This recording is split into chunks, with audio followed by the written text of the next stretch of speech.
Dédié toute sa vie à un combat. Ce n'est pas l'analyse météorologique, mais ça s'en rapproche un peu. C'est l'analyse de la roche. Elle est géologue et elle est fascinée depuis toute petite par le fonctionnement de notre planète et par notre environnement. À Trébeurdin, elle va nous emmener découvrir tout simplement son univers de pierre.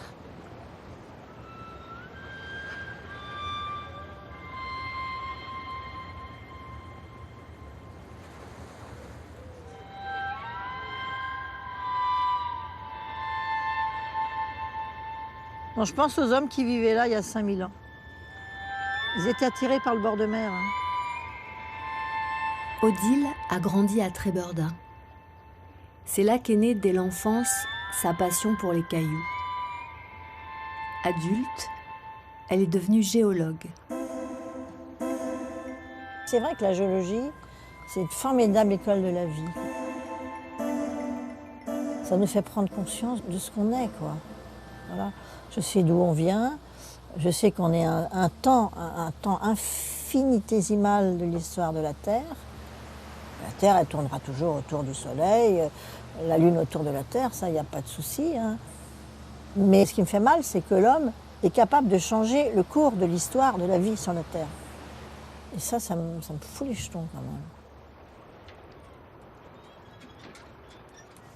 Attends, tiens, est-ce que tu peux me prendre par contre mes godasses? Enfin, tu me donnes juste la main, hop, hop, hop, c'est bon. Tu mets pour équilibrer, Nathalie? Attends, je déborde. Odile nous emmène dans un endroit tenu secret qui a déterminé sa passion pour la géologie.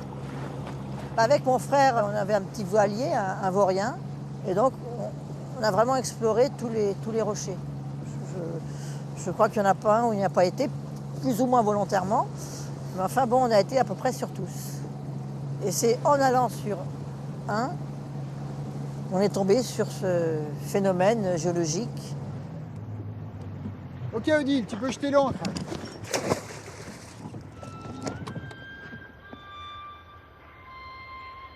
J'avais 13 ans. Hein. C'était la plus belle découverte, évidemment, qu'on avait pu faire, parce qu'on n'avait jamais vu ça.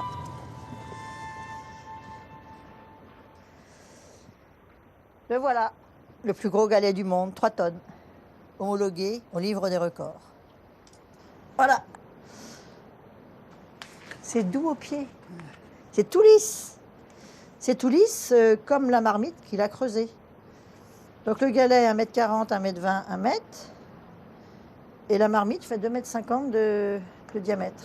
Alors homologué, c'est-à-dire? Il a fallu d'abord qu'il soit homologué par la communauté scientifique. Donc ça, c'est par la bibliographie. Et celui qui était avant lui le record du monde, c'était un Chinois qui faisait 1 tonne. Et celui-là, il fait 3 fois plus.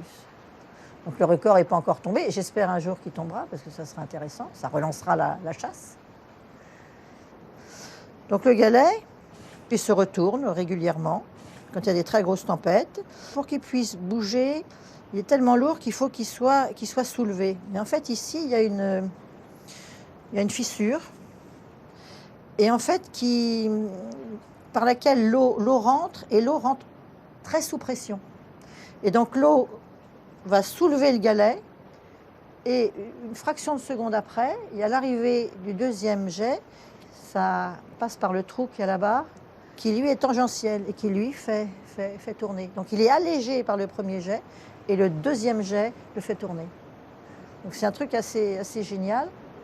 Pour comprendre, il a fallu que je vienne quand le galet est en action, alors quand il y a des tempêtes. Alors c'est la machine à laver ici. Dans ce cas-là, je m'attache. Je faisais ça quand j'étais jeune et je m'attachais. Donc je l'ai vu réellement bouger.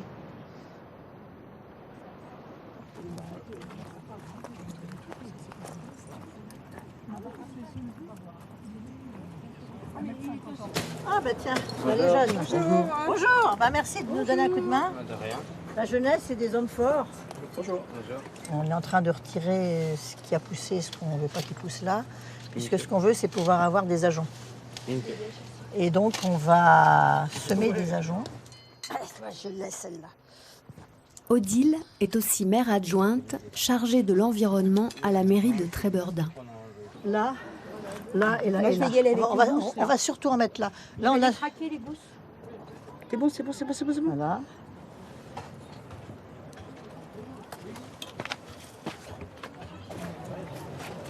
Odile, est-ce que tu as encore des graines? Parce que je pense qu'on pourrait en mettre là. Oui. Jean-Michel, t'en veux? Oui. J'ai toujours voté écolo. Et les premières élections où j'ai voté pour les présidentielles, j'avais 23 ans. J'avais voté pour René Dumont. 0,5, 0,4%, je crois que j'avais dû faire. Mais bon, je suis fière d'avoir fait partie de ces 0,4% qui avaient compris, quoi. Bon, maintenant, les écolos, ils ont 15-20%. À l'époque, on n'était pas nombreux, on était un peu regardés comme des zozos, comme des gens pas sérieux. C'était Plogoff, c'était le Larzac, c'était les écolos Babacou, le barbu chevelu, le retour à la nature, etc. Et je pense qu'effectivement, l'écologie, à la base, il faut qu'il y ait une compréhension scientifique. Je me dis, j'ai aussi cette mission-là. L'endroit qui n'a plus de secret pour Odile et qu'elle étudie depuis bientôt 50 ans, c'est l'île Molène.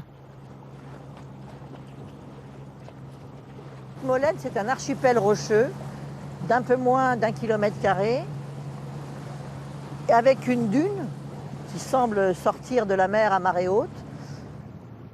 Et voilà, on arrive, on croit qu'on est au milieu du Pacifique, quoi. Et quand il fait beau temps, on dit que si on rajoute quelques palmiers, voilà, on va faire croire qu'on est aux Seychelles, quoi. C'est à peu près le même granit qu'aux Seychelles, d'ailleurs, les mêmes formes. Donc c'est vraiment une île unique. Quand on parle de Molène, on parle de la dune. Moi, lorsque je l'ai connue il y a pas loin maintenant de 60 ans, sa surface était presque le double de ce qu'elle est aujourd'hui. Mais on a de plus en plus, avec la remontée du niveau de la mer, le sapement de la dune par les vagues. Et donc lorsqu'il y a une grosse tempête, tout le sable là où on a une végétation d'Oya, tout ce sable va être emporté par la mer. Donc on a une dune qui est verticale, et une fois qu'elle est verticale, elle va avoir tendance à s'effondrer.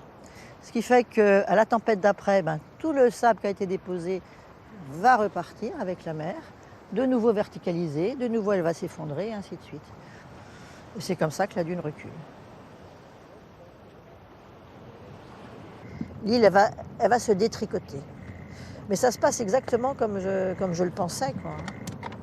Donc c'est intéressant au point de vue scientifique, mais bon... Pour ton cœur, c'est moins intéressant. Ah, pour mon cœur, c'est terrible, oui. C'est celle-là, ma chouchoute, c'est celle-là, tu vois. Je ne pensais pas la voir disparaître de mon vivant. Si je vis assez longtemps, je la verrai disparue. À la vitesse où ça va,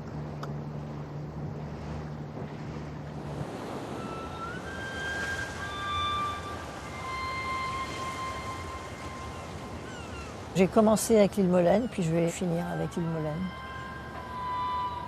Je me fais incinérer, et je me fais répandre en mer parce que je veux que mes cendres voyagent, pour me sédimenter quelque part. Je vais me mélanger avec des sédiments et oui, je vais peut-être me transformer en caillou qui sera, enfin en roche sédimentaire d'abord, et puis qui sera métamorphisé. Et voilà, je finirai peut-être dans du marbre, pourquoi pas. Bon, après, ou du vulgaire schiste.